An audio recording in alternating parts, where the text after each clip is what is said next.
क्या आपने नोटिस किया है कि कुछ लोग अक्सर मुंह खोल के सांस लेते हैं या वो टिपिकली माउथ ब्रीदर्स होते हैं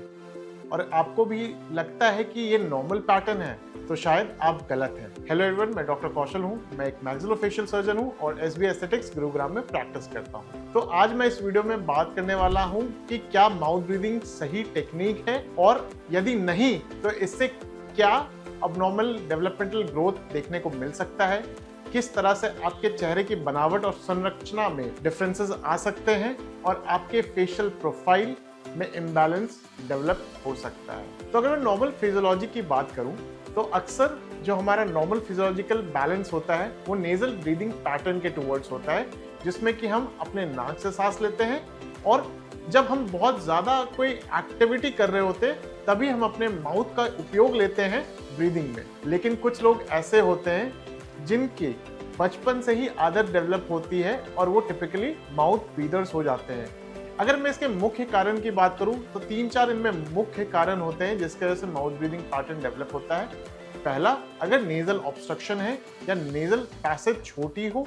या posterior airway space narrow down हो गया हो। वैसे बच्चे जिनके एडिनॉइड्स, जिसको कि हम टॉन्सिल्स भी कहते हैं, यदि वो बड़े हो गए हों, चाहे वो इन्फेक्शन या रिपीटेड इन्फ्लेमेशन की वजह से या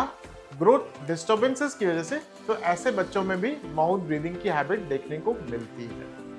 अगर मैं बात करूं कि क्या डिफॉर्मिटीज हम या डिफरेंसेस हमारे डेवलपमेंटल फेशियल स्ट्रक्चर में देख सकते हैं, तो सबसे पहला, ऐसे व्यक्तियों का फेस जरूरत से ज्यादा लंबा हो जाता है या वर्टिकल ग्रोथ पैटर्न देखने को मिलता है। अगर मैं इनके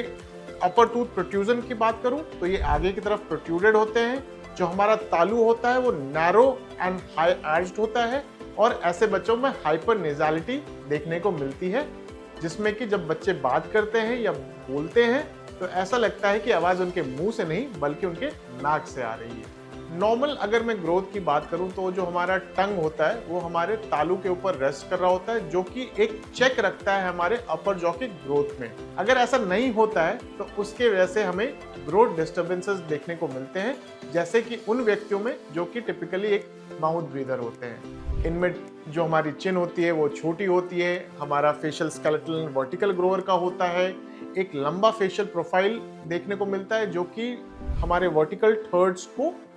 रिजेंबल नहीं कर रहा होता और हमारी जो फेशियल एस्थेटिक्स है उसको कहीं ना कहीं अफेक्ट कर रहा होता है। तो कैसे पता लगाएं कि आप माउथ ब्रीदर है या नहीं है? यदि आपके बच्चे या घर के आसपास वैसे बच्चे जो अक्सर मुंह खोल के सांस लेते हैं तो टिपिकली वो माउथ ब्रीदर हो सकते हैं। अगर मैं फीचर्स की बात करूं तो ऐसे लोगों में anterior open bite, posterior cross bite, high palatal arch, narrow facial profile and long facial profile देखने को मिलती है। अगर मैं ट्रीटमेंट ऑप्शन की बात करूं तो एक ये टीम वर्क अप्रोच के थ्रू ऐसे लोगों को ट्रीट किया जाता है, जिसमें कि हम देखते हैं सबसे पहले कि किस एज पे पेशेंट हमारे पास प्रेजेंट कर रहा है। यदि हमारे पास वैसे पेशेंट्स आते हैं जो कि ग्रोइंग एज में है, 10-12 साल की उम्र में आते हैं, तो हम इनको orthodontic appliances and orthopaedic appliances देके ग्रोथ मॉडिफिकेशन करते हैं, जिसमें कि हम पैलेटल आर्चेस को नैरो डाउन से वापस वाइडन करने की कोशिश करते हैं।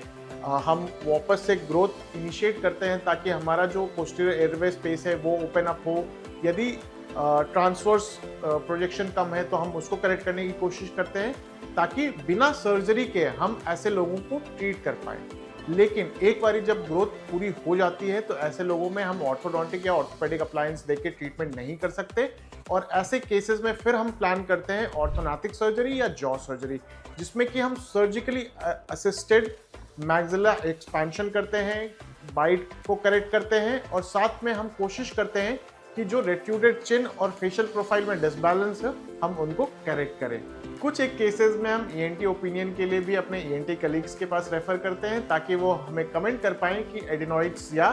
एयरवे स्पेस, जो हमारा फेरेंजियल एयर स्पेस है, उसमें तो दिक्कत नहीं है। यदि आप या आपके बच्चों में किसी को ये माउथ ब्रीदिंग की प्रॉब्लम है तो आप इसको लाइटली ना लें और आज ही एक प्रॉपर कंसल्टेशन सीख करें ताकि इसकी वजह से आपको कोई सेकेंडरी डिफॉर्मिटी या ग्रोथ डिस्टर्बेंसेस देखने को ना मिले। आई होप आपको ये वीडियो पसंद आई होगी और ऐसे और वीडियोस को देखने के लिए हमारे एसबी एस्थेटिक्स चैनल को जरूर लाइक एंड सब्सक्राइब करें और नोटिफिकेशन बेल पे क्लिक करना ना भूलें।